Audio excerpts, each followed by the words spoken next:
Hindi, yun yung tumingin ako sa ano, hindi ako tumingin sa galit ko. Tumingin ako sa mga bagay na naitulong niya sa akin, sa kung paano niya ako binago. Hindi na kami magkasama. Iyak ang putang ina niyo. Kaya na guys, napanood ko ang sina Cherry White at saka si Pacboy. Andun sila sa bahay ni Cherry White. Kasama si Norvin at saka si Lovely. Alam mo, naiyak ako. Panoorin natin guys. Kaya naman natanggap ko yun sa kanila ni Tapang. Ano eh, hindi ako tumingin sa ano. Hindi ako tumingin sa galit eh. Yung naging sila.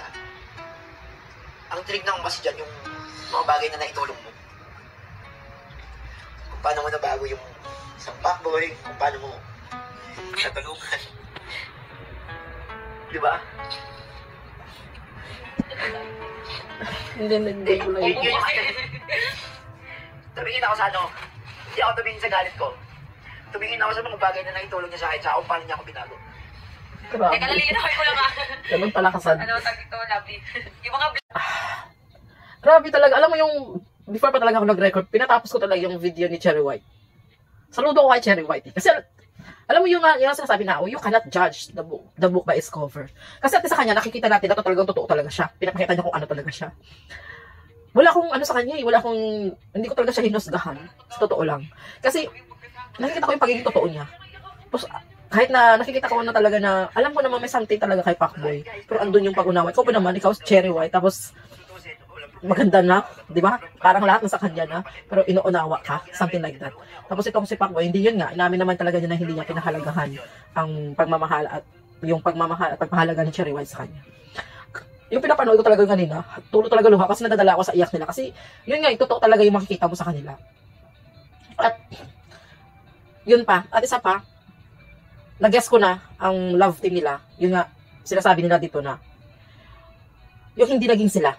Kumbaga yung friends with benefits, yun ang kinalabasan ng kanilang relasyon pala. Yun ang pala, ito ang sinasabi ni Pacboy. may comment pa, inagaw daw ako sa'yo. Hindi po niya ako inagaw. Ay, hindi po siya inagaw sa akin. Kasi, wala naman talagang kami. Yan ang totoo. Wala silang label pero nagmamahalan sila dalawa. Yun yun. So, at least malinaw na sa lahat ang nangyari. At saka, saludo ako kay Cherry White. Kasi professional talaga pa rin siya. Na in behalf sa mga naranasan niya, kaya niyang saluhin lahat ng mga binabato sa kanya.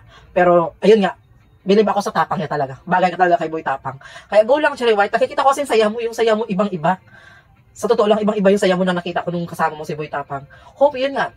Good luck sa inyong relasyon. Kung ano meron sana, totoo talaga yung relasyon nyo. Hindi lang friends with benefits. Talaga tala sana. Kayo ni Boy Tapang talagang totoong may relasyon. Yan lang. Good luck sa iyo and sa inyo ni Boy Tapang. Yan lang guys for today's video.